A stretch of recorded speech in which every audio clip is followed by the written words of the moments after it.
The large room was silent, except for the soft hum of recording devices. Commander Vextel sat in the witness chair, his blue-green scales catching the cold light from above. His hands shook as he reached for the water container. Even after 15 years, the memories still made his body react with fear. The tribunal judges watched him carefully. The 3 different alien species sat behind the high desk, waiting for his words. They had heard many stories about the humans-Xenthari war, but none from someone who had lived through it, like Vextel had. "Please state your name and rank for the record," said Judge Quinder, her voice calm and professional. Vextel cleared his throat. When he spoke, his voice was rough and quiet. "Commander Vextel of the Xenthari Imperial Navy, former commander of the 3rd Battle Fleet." He paused and looked down at his scarred hands. "Survivor of the human war front. You have come before this tribunal to give testimony about the events of the humans-Xenthari conflict.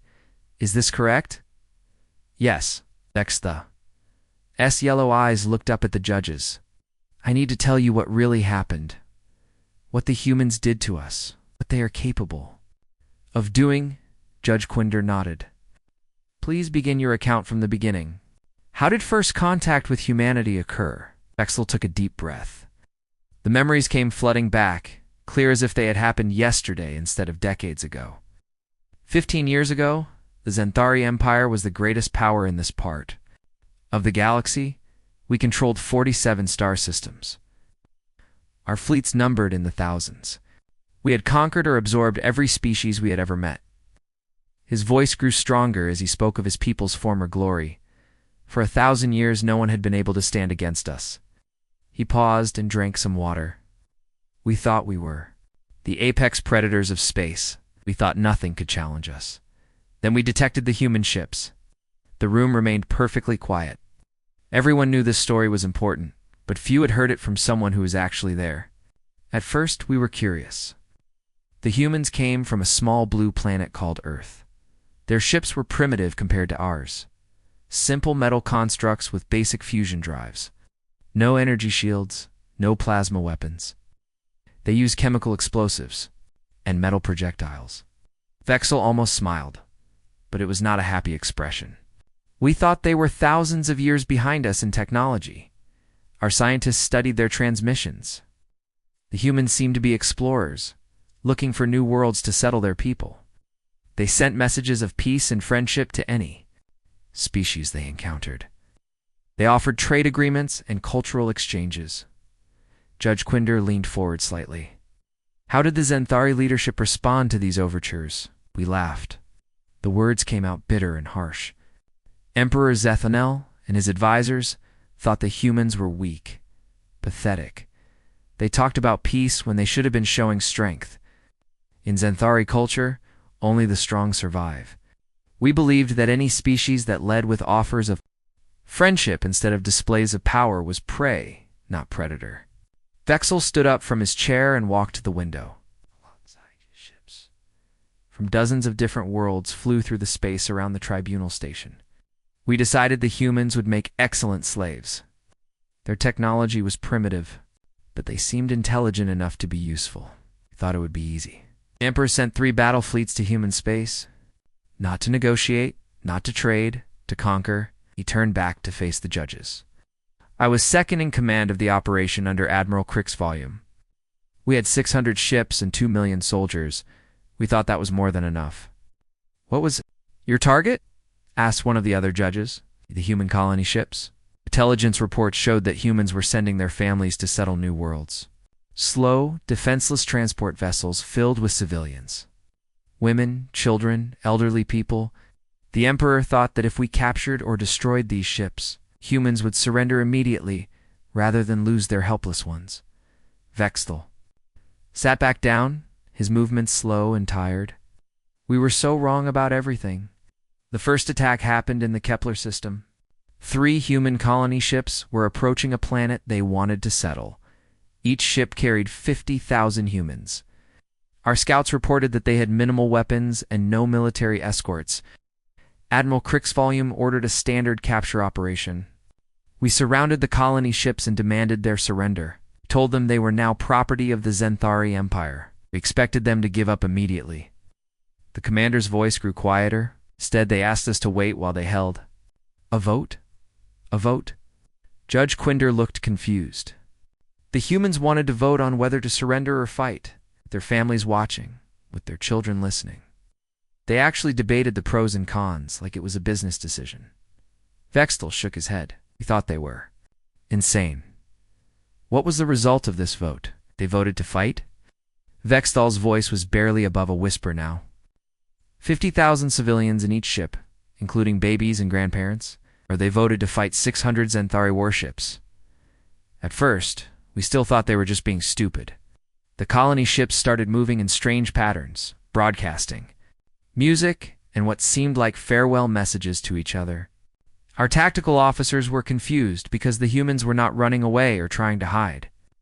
Then the first colony ship exploded. The silence in the room was complete. Even the recording devices seemed to pause. The humans had rigged their own ship to detonate. They killed all 50,000 of their own people in one massive explosion. But they aimed that explosion at our flagship. Bextel's hands were shaking again. The blast took out Admiral Crick's volume and 12 other ships. Before we could react, the second colony ship did the same thing, and then the third. In less than 10 minutes, 150,000 humans had killed themselves to destroy 36 of our vessels. Judge Quinder was writing notes rapidly. This was your first real combat encounter with humanity? Yes, but it gets worse. Vextel looked directly at her. As the third ship exploded, we detected new contacts on our sensors. Human military ships were jumping into the system. Not the primitive vessels we expected. These were different. How? So, they were built for war. Every human ship that arrived was designed for one purpose: to kill the enemy, even if it meant dying in the process. The colony ships had been bait. The humans had used their own civilians as bait to draw us into a trap. Vextel stood up again and paced behind his chair. The military ships came at us like a plague of death. They ignored our surrender demands. They ignored our attempts to negotiate. They just kept coming. I was on the bridge of the destroyer, Kethmer, when the human ship Roosevelt approached us. It was smaller than our vessel, with less firepower and weaker armor. By every logical measure, we should have destroyed it easily.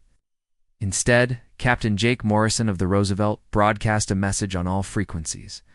He said, "You killed our children. Now you learn why that was a mistake." The human ship accelerated directly toward us at ramming speed. No evasive maneuvers, no attempts to preserve their own lives. Captain Morrison and his crew of 800 people drove their ship straight into our port side at full velocity. Vexel stopped pacing and gripped the back of his chair. The impact killed everyone on the Roosevelt instantly, but it also crippled the Kethmer and killed half our crew. As we tried to evacuate, more human ships arrived. They were not coming to capture us or take prisoners. They were coming to make sure we were all dead. The commander sat back down slowly. That was when I realized we were not fighting a normal species. We were fighting something that viewed death as an acceptable price for victory. Something that would sacrifice anything and anyone to protect what they loved. And that was just the beginning. Judge Quinder looked up from her notes. Commander Vexel, you mentioned this was just the beginning. Please continue with your account of the human military response. Vextel nodded slowly. His yellow eyes seemed to focus on something far away, as if he was seeing the past instead of the present moment. After the colony ship incident, I was promoted to fleet commander. Admiral Crick's volume was dead, and the Emperor needed someone with experience fighting humans. I thought I understood what we were dealing with. I was wrong again. Paused. Drank more water. 3 months later, our intelligence division reported a human supply convoy moving through the Kepler 442 system. 12 ships carrying food, medicine, and equipment to human settlements. The Emperor ordered me to intercept and destroy them. I took 200 ships from the Third Fleet. The humans had no chance of escape. We outnumbered them 22-1, and our individual ships were larger and more powerful than theirs. Vextel's voice grew quieter. I expected them to surrender immediately when they saw our fleet. What actually happened? The human ships formed a defensive circle, and waited for us to approach. When we were in weapons range, I opened communications and demanded their surrender. The response came from Captain Tony Walsh of the human destroyer Defiant. Vexel closed his eyes for a moment. Captain Walsh was a middle-aged human male with gray hair and scars on his face. He looked tired, like he had been fighting for a long time. When he appeared on our screen, he was smiling. What did he say? He said, "Commander, I appreciate the offer, but we're going to have to decline. These supplies are needed by our people, and we're not going to let you stop us from delivering them." Vexel opened his eyes and looked at the judges. Then he cut the communication and started playing music. Judge Quinder frowned. Music. Human war songs. Loud, aggressive music that they broadcast on all frequencies. The lyrics were about fighting and dying for their comrades, about never giving up, about making the enemy pay for every meter of ground. Vexel shook his head. He had never encountered anything like it. In Zenthari military doctrine, you fight in silence to maintain communication and coordination. The humans were announcing their intentions to the entire system. I ordered the fleet to attack. Our plasma cannons opened fire on the human ships. The first volley should have destroyed at least half of them. He paused. Instead, something impossible happened. The human ships split up and accelerated toward our fleet at maximum speed. Not away from us, toward us. Every single ship was on a collision course with one of our vessels. Vexel stood up and walked to the window again. Captain Walsh's ship, the Defiant, was heading straight for my flagship. Our weapons were hitting it repeatedly. The hull was breaking apart. Atmosphere was venting into space. By all logic, the ship should have been dead in space, but it kept coming. Captain Walsh kept broadcasting. What was he saying? He was giving orders to his crew, telling them to redirect all power to engines, telling them to prepare for impact. But he was also talking to them like they were his family. Vexel's voice became strained. He called them by their first names. He told them their sacrifice would save human lives, said he was proud to die beside them. The human ship hit us at full velocity. The impact destroyed both vessels completely. Captain Walsh and his crew of 300 people died instantly. But they also killed 800 of my soldiers and disabled my flagship's weapon systems. Judge Quinder was writing rapidly, and the other human ships, they all did the same thing. Every single human captain chose to ram our vessels rather than surrender or retreat. In 15 minutes, 12 human ships destroyed or disabled 43 Zenthari warships. Vexel turned back to face the tribunal. That was not the worst part. What was the worst part? The human ships that were too damaged to ram still tried to fight. I watched one human vessel that had lost its engines and most of its hull. The ship was breaking apart, and the crew was dying from radiation exposure. But they kept firing their weapons until the very last moment. Vexel sat back down heavily. The captain of that ship was a woman named Lisa Brooks. She was young, maybe 30 human years old.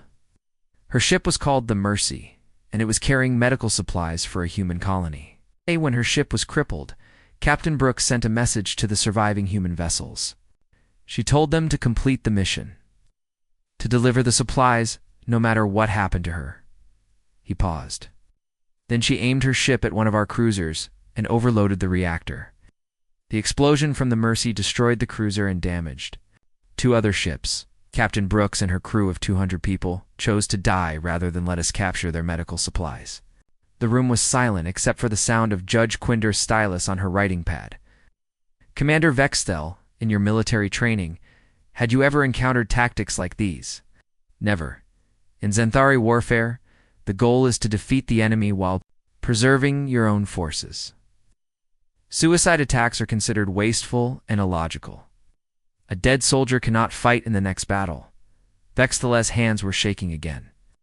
But the humans seemed to think differently. They treated their own lives as just another weapon to be used against us. After the battle, I studied the human transmissions we had recorded. I wanted to understand why they fought the way they did. He looked down at his hands. What I learned terrified me more than the battle itself. What did you learn? The humans were not professional soldiers. Captain Walsh had been a merchant. Ship captain before the war.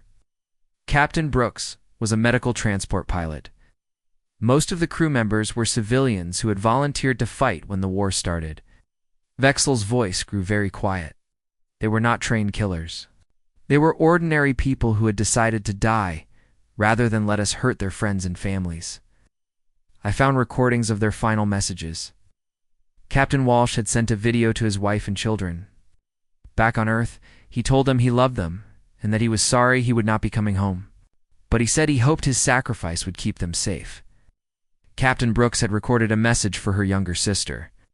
She said she was proud to serve with her crew and that she hoped the medical supplies would reach the sick children on the colony world. Judge Quinder looked up from her notes. How did this battle affect Synthari military strategy? The Emperor was furious that we had lost so many ships to inferior human forces. He ordered me to develop new tactics to counter human suicide attacks. Vexthal laughed, but there was no humor in it. We thought we could solve the problem with better weapons and stronger armor. We did not understand that the problem was not tactical, it was psychological. The humans were not just willing to die for their cause. They were eager to die if it meant protecting their people. 3 weeks later, we encountered another human fleet. This time, I deployed our ships in a wide formation to minimize the damage from ramming attacks. I thought we had solved the problem. Humans adapted immediately. Instead of ramming us, they used their ships as guided missiles. They loaded their vessels with explosives and targeted our fuel supplies and ammunition storage. Vexthal shook his head. One human ship destroyed an entire supply depot that had taken us months to build. But the worst part was still the communications we intercepted. The human crews were not screaming in fear or rage as they died. They were singing, they were joking with each other. They were acting like dying for their species was the most natural thing in the galaxy. I realized that we were not fighting an enemy army. We were fighting an entire species that had decided death was preferable to defeat. I began to understand that we might not be able to win this war. Judge Quinder set down her stylus. When did you first suspect that the Xanthari Empire might lose the conflict? Vexthal looked directly at her. When I intercepted a human transmission that was meant for their military command. It was from a human child, maybe 10 years old. She was asking when she would be old enough to join the fight against us. The message was approved by her parents. When I knew we were in trouble. Judge Quinder leaned forward in her chair. Commander Vexthal, your testimony so far has focused on space battles. Did the Xanthari Empire attempt ground operations against human worlds? Vexthal's scales seemed to darken at the question. It was quiet for almost a full minute before answering. Yes, that was my next assignment. After losing so many ships in space, the Emperor decided we needed to capture human planets directly.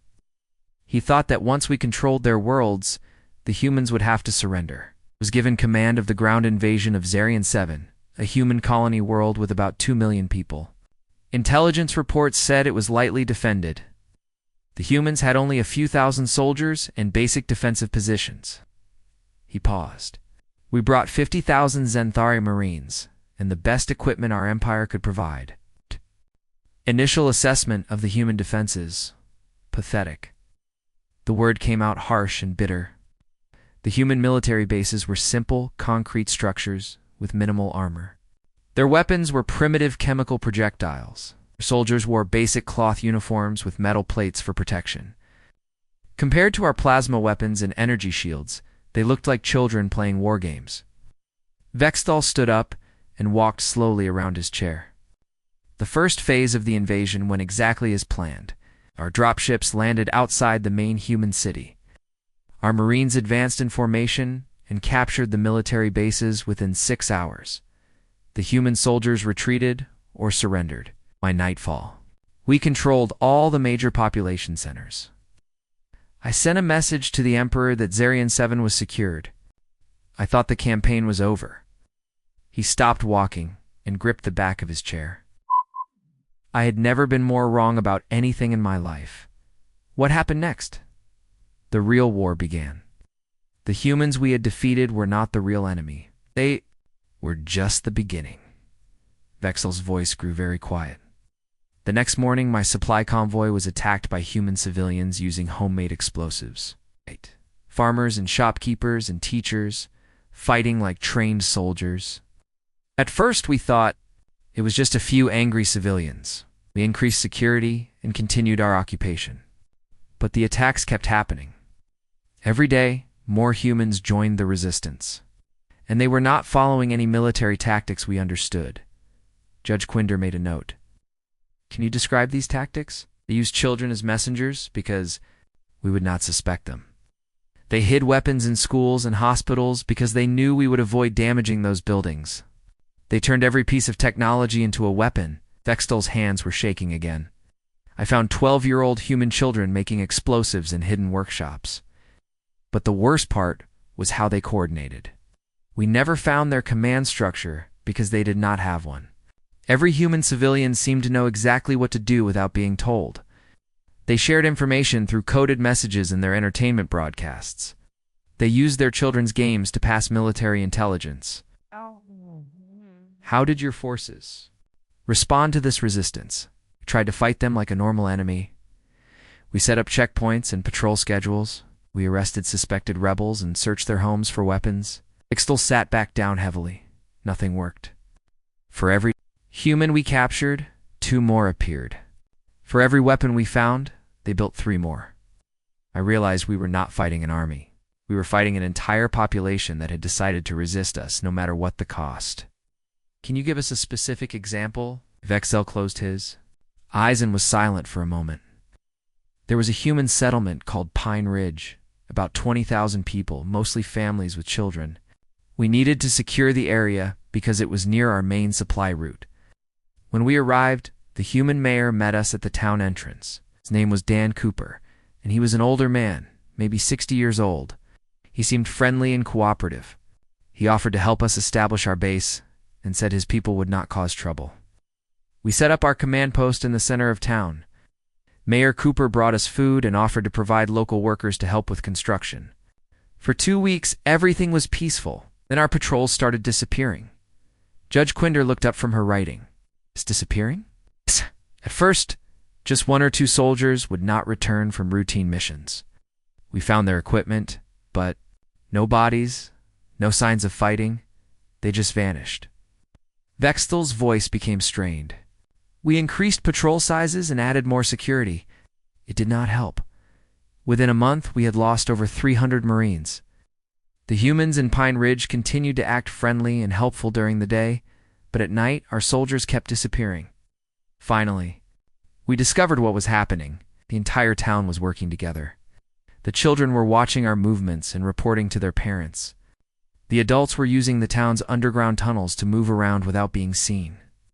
They had turned the whole settlement into a trap. Mayor Cooper was not just the town leader. He was a former human military officer who had been planning the resistance from the moment we arrived. Every smile, every offer of help, every friendly conversation had been part of a larger strategy to learn our weaknesses. Vextel opened his eyes and looked directly at Judge Quinder. We had been living in the middle of an enemy military base for 2 months and never realized it. How did you handle this discovery? I ordered my troops to arrest the entire population of Pine Ridge. We gathered all 20,000 humans in the town square. I demanded that they surrender their weapons and reveal their resistance network. Mayor Cooper stepped forward and said he would speak for his people. He admitted that they had been fighting us, but he said they would never surrender. Then he said something that I will never forget. What did he say? He said, "Commander, you can kill all of us right now, and we will die with smiles on our faces. Because while you have been wasting time in our little town, 100 other human settlements have been preparing to fight you. You cannot occupy. 2 billion people who refuse to be occupied." Vexil's voice became very quiet. Then every human in that square, from the youngest child to the oldest grandmother, started singing. The same war song we had heard from the human ships. 20,000 voices singing about dying for freedom. What did you do? I tried to break their spirit by making an example. I selected 50 humans at random and had them executed in front of the others. I thought the sight of their friends and family members dying would make them surrender. Instead, The remaining humans sang louder. The families of the dead people continued singing, even as they watched their loved ones fall. Parents held their children and sang about sacrifice and honor. I realized that killing them would not work. Fear would not work. Nothing we had learned about warfare applied to humans. Judge Quindor set down her stylus. How did the Pine Ridge situation end? It did not end. We abandoned the town and moved our supply routes, but the humans followed us. Mayor Cooper organized a mobile resistance that attacked our convoys across the entire continent. They used the children as scouts and the elderly as bomb makers. Every human civilian became a potential enemy soldier. Within 6 months, our occupation force was spending more time fighting civilians than we had spent fighting the human military, and the civilians were winning. Vexel stood up again and walked to the window. But the absolute worst moment came when I met a human combat medic named Kate Miller. She had been captured while treating wounded resistance fighters in a burned-out building. During interrogation, she told me something that broke my understanding of how war works. She said that humans have a concept called pack bonding. They form emotional connections not just with their families, but with strangers who share their values. She explained that every human on Xerion 7 considered every other human to be part of their pack. They would die to protect people they had never met, simply because those people were human. Then she said the most terrifying thing I had ever heard. She said, "Commander, you are not just fighting the people of this planet. Every human in the galaxy now considers you a threat to their pack. They will not stop coming for you until you are all dead or gone."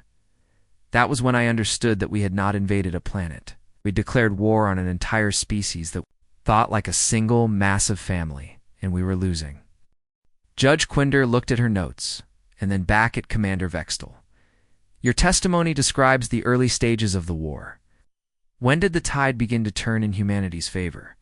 Vextel was quiet for a long time. When he finally spoke, his voice was barely above a whisper.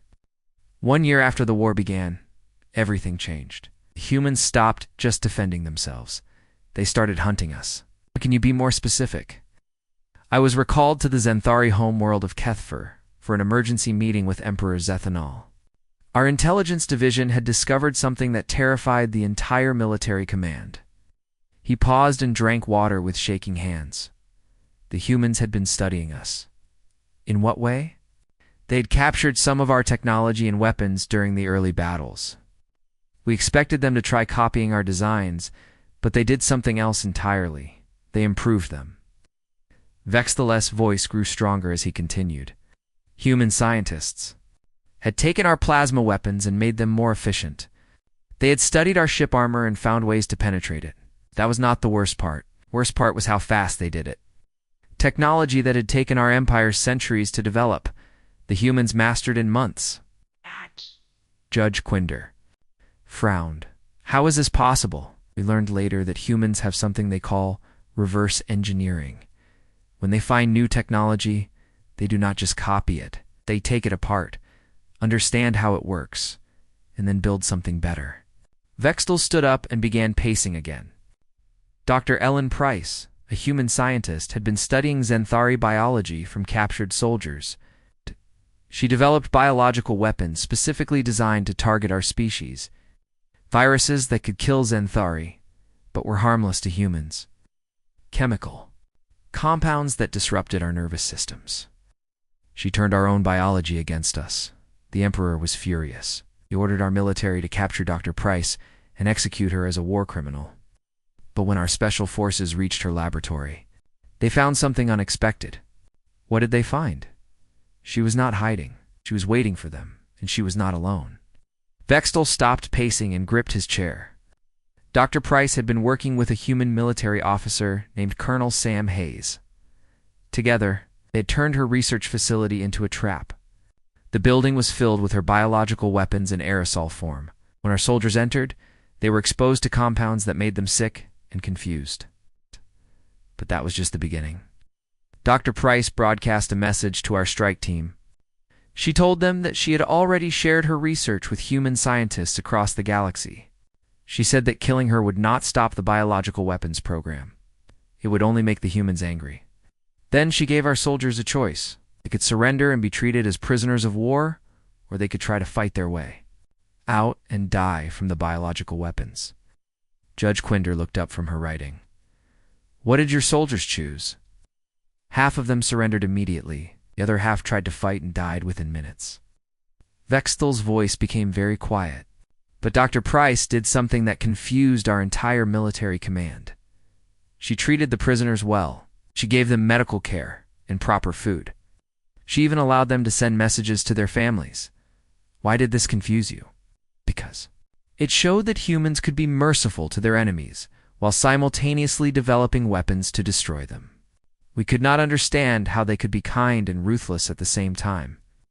The Emperor decided that psychological warfare might work better than direct military action. He assigned Captain Alex Turner, a human prisoner we had captured, to develop propaganda that would break human morale. Vextel sat back down slowly. Captain Turner was a psychological warfare specialist who had been advising the human military. We thought that if we could turn him against his own people, we could use his knowledge to defeat them. Did this strategy succeed? No, it backfired completely. Vextel's hands were shaking again. Captain Turner agreed to work with us, but only because it gave him access to our communication systems.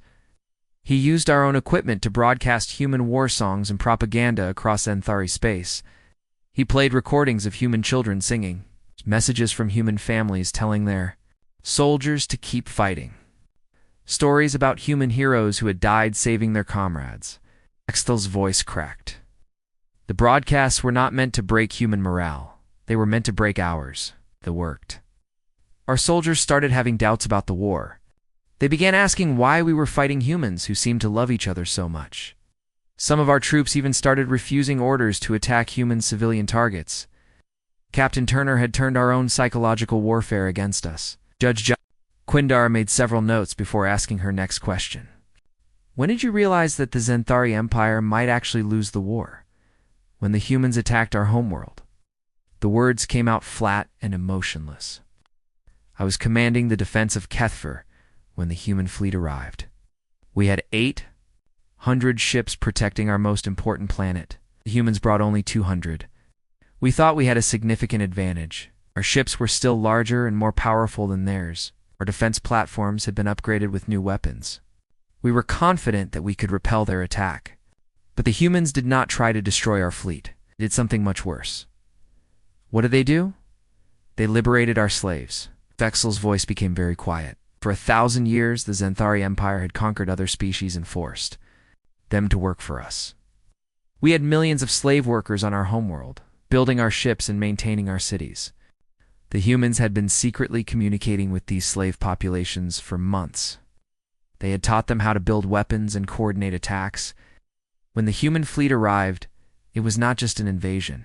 It was a slave rebellion. Admiral Jake Morrison, the human fleet commander, broadcast a message to every species on our planet. He said that any slave who wanted freedom should rise up against their Xenthari masters. He promised that human forces would protect them and help them build their own worlds. Judge Quinder stopped writing and looked up. How did your slave populations respond? They believed him. Within hours, every major city on Kethfer was in chaos. Species we had enslaved for centuries were attacking our military installations and freeing other slaves. The humans had turned our own empire against us. But the most terrifying part was what happened to our military forces. Instead of fighting the human ships, many of our commanders were trying to stop slave uprisings on the ground. Our fleet was divided and confused. Admiral Morrison used this confusion to attack our command centers, but he did not try to kill as many Xenthari as possible. He targeted our ability to coordinate and communicate. He wanted to disable our empire, not destroy our people. Vextel stood up and walked to the window again. I was on the bridge of the flagship when Admiral Morrison's ship approached us. He opened communications and offered us a choice. What choice? Surrender and help negotiate a peaceful end to the war, or watch our homeworld burn as every slave species we had ever conquered took their revenge. Vextel turned back to face the judges, said that humans preferred peace to war, but they would not allow the Xenthari Empire to continue enslaving other species. Then he said something that I still do not understand. He said that if we surrendered, humans would help us build a better society, one based on cooperation instead of conquest. I thought he was lying. No species that had defeated their enemies so completely would offer to help them rebuild, but Admiral Morrison seemed sincere. What was your response? I chose to surrender. Not because I believed his promises, but because I had seen what humans were capable of when they were angry. I did not want to find out what they would do to us if we continued fighting. The war ended 3 days later when Emperor Zethanel signed the surrender agreement. But that was not the end of our contact with humanity. The humans kept their promise. They helped us establish a new government without slavery. They shared their technology with us, even offered to trade with us as equals. Vexthal sat back down and looked directly at Judge Quinder. That was when I realized the most frightening thing about humans. They were not just better at war than us. They were better at peace, too. Judge Quinder set down her stylus and looked carefully at Commander Vexthal. We are approaching the end of your testimony. Can you tell us about the aftermath of the war and why you have come before this tribunal today? Vexthal was quiet. For several minutes, his yellow eyes seemed focused on memories that were 15 years old, but still as clear as yesterday. When he finally spoke, his voice was different, softer, more thoughtful. The humans kept every promise they made. After the surrender, they could have destroyed what remained of our empire. They could have enslaved us the way we had enslaved others. Instead, they did something that no species in galactic history had ever done before. What did they do? Helped us become better than we were. Vexthal stood up slowly and walked to the center of the room. President Helen Ross arrived on Kethver 3 weeks after the surrender. She was a small human female, maybe 50 years old, with gray hair and kind eyes. She looked like someone's grandmother, not the leader of the species that had just defeated. President Ross brought with her a team of human advisors, but they were not military officers. They were teachers, engineers, doctors, and social workers. As people whose job was to help rebuild societies. Judge Quinder leaned forward.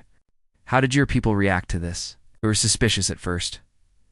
Many Xenthari believed it was a trick. They thought the humans were planning to make us dependent on their help, so they could control us later. Vexthal's voice grew stronger. As months passed, it became clear that the humans really did want to help us. They taught us new farming techniques that could feed our population without using slave labor. They showed us how to build factories that were efficient and safe. For workers, they helped us establish schools where all Xenthari children could learn, not just the children of noble families. Most importantly, they taught us about democracy and individual rights. Concepts that were completely foreign to our culture. Ow. Did this process work in practice? Dr. Marcus Webb, a human anthropologist, was assigned to work with our transition government. He spent 2 years studying Xenthari culture and history. Then he helped us design a new political system that kept the parts of our traditions that were positive while removing the parts that caused suffering. Vexthal walked back to his chair but remained standing. Dr. Webb explained to me why humans fought the way they did during the war. He said that human evolution had created a species that was both highly cooperative and extremely protective of their groups. He told me that humans evolved as hunters who worked together to bring down prey much larger than themselves. This made them excellent at coordination and teamwork. But they also evolved to defend their families from predators, which made them willing to sacrifice themselves for the people they loved. Dr. Webb said that when we attacked human civilians, we triggered instincts that had been developed over millions of years. We made every human in the galaxy feel like their family was in danger. Judge Quinder made a note. Did this explanation help you understand human behavior during the war? Yes. But it also made me realize something terrifying. The humans we fought were not acting unusually for their species. Everything they did was normal human behavior. Vexthal's voice became very quiet. Suicide attacks, the civilian resistance, the refusal to surrender even when facing certain death. All of it was just humans being humans. Dr. Webb showed me recordings of human history, wars they had fought against each other thousands of years before they ever met us. The same tactics, the same willingness to die for their beliefs, the same ability to turn any civilian into a soldier. He explained that humans had been fighting wars like this for their entire history. We were not special. We were just the latest enemy to discover what happens when you threaten something humans care about. Vextel sat down heavily. That was when I understood why I call the human warfront worse than hell. Can you explain what you mean by that? Hell is a concept from human mythology, a place of eternal punishment for evil beings. But hell has rules. Hell has limits. The suffering in hell serves a purpose. Vextel looked directly at Judge Quinder. The human warfront had no rules and no limits. Humans would do anything to protect their people, and they would never stop trying. If we had killed every human in one star system, the humans in 100 other systems would have come for revenge. If we had destroyed their entire military, their civilians would have kept fighting with kitchen knives and farming tools. We had conquered their homeworld. Humans living on distant colonies would have spent their entire lives planning to take it back. Fighting humans was not like fighting an army or even a nation. It was like fighting a force of nature. You cannot negotiate with a hurricane or make peace with an earthquake. You can only try to survive it. Judge Quinder was writing rapidly. Is this why you have come before the tribunal today? Partly, but there is something else. Something that the galactic community needs to understand about humans. Vextel stood up again and faced the judges directly. Since the war ended, other species have been studying human military tactics. Some are trying to copy human weapons. Others are trying to learn human psychological warfare techniques. They think they can become as effective as humans by copying what humans do. They are wrong, and their misunderstanding could be dangerous. Why is this dangerous? Because they do not understand that human military effectiveness comes from human culture, not human technology. The weapons and tactics are just tools. The real power comes from the way humans think about each other and their responsibilities to their communities. Vextel walked to the window and looked out at the ships flying around the tribunal station. 3 months ago, I received a report that the Corvani Republic was training their soldiers to use suicide tactics like the humans did during our war. They thought this would make them as feared as human forces. The result was a disaster. Corvani soldiers are not raised from birth to value their community above their own lives. When ordered to make suicide attacks, they either refused or performed them so badly that they accomplished nothing. The Corvani military leaders could not understand why their version of human tactics did not work. They concluded that humans must have some kind of genetic advantage or special technology that makes them better warriors. Judge Quinder looked up from her notes. But you disagree with this assessment. Completely. Humans are not naturally better at war than other species. They are naturally better at working together and caring about each other. The military effectiveness is just a side effect of their social bonds. Vextel turned back to face the tribunal.